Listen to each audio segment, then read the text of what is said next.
Social media पर एक video तेजी से वायरल हो रही है जिसमें एक ओरर फिश मैक्सिको के बाजा कैलिफोर्निया सूर के पास समुद्र से निकलकर आती है और तुरंत ही उसकी मौत हो जाती है। इस वीडियो को देखकर लोगों में डर है और लोग तरह तरह की बातें बना रहे हैं। लोगों का यह दावा है कि यह मछली जब भी दिखाई देती है तो कोई न कोई संकट जरूर आता है। तो चलिए जानते हैं इस तबाही की मछली के बारे में और इससे जुड़े इतिहास को भी समझने की कोशिश करते हैं। मैं बात कर रही हूँ डूम्सडे फिश यानी प्रलय की मछली की, जिसे असल में ओरर फिश कहते हैं। इसे गहरी समुद्री मछली भी कहा जाता है क्योंकि यह समुद्र में 200 से 1000 मीटर की गहराई में रहती है, जहाँ सूर्य की किरण भी नहीं पहुँच पाती है। डूम्सडे की लंबाई 11 से 17 मीटर के बीच होती है और यह जमीन पर बहुत कम ही दिखाई देती है। डूम्सडे फिश का बॉडी बहुत ही लंबा पतला होता है जो देखने में बिल्कुल रिबन जैसा लगता है। इसका शरीर चांदी जैसा चमकीला होता है। इसके पंख लाल रंग के होते हैं जो इसे और भी आकर्षक बनाते हैं। इसके सिर पर एक छोटी लाल हड्डी होती है और इसकी आंख बाकी मछलियों से थोड़ी बड़ी होती है। डूम्सडे फिश मुख्य रूप से पलवक खाती है। पलवक छोटे जीव हैं जो पानी में तैरते हैं। यह मछली क्रील और बाकी छोटे क्रिस्टेशियस को भी खाती है। कुछ वैज्ञानिकों का मानना है कि यह छोटी मछलियों का भी शिकार करती है।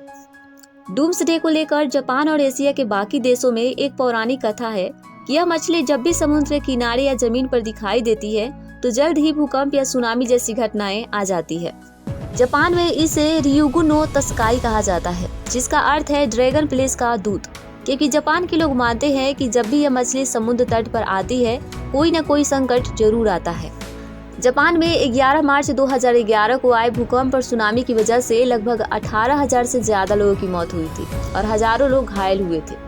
लेकिन अजीब बात यह है कि भूकंप और सुनामी आने से पहले लोगों ने इस मछली को समुद्र के किनारे देखा था। 2011 में जापान में 20 डूम्स फिश को देखा गया था। 2017 में भी कैलिफोर्निया के समुद्री तट पर ओरर फिश देखी गई थी, जिसके बाद लॉस एंजलिस में भूकंप आया था।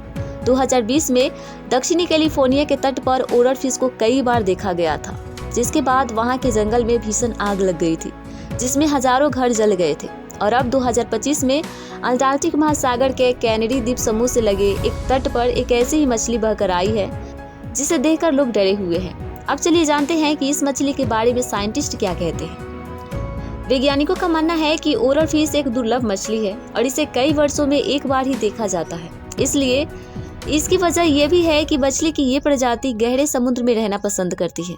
यह मछली समुद्र से बाहर तब भी आती है जब वो बीमार होती है या रास्ता भटक जाती है। भूकंप या सुनामी से पहले इस मछली को क्यों देखा जाता है?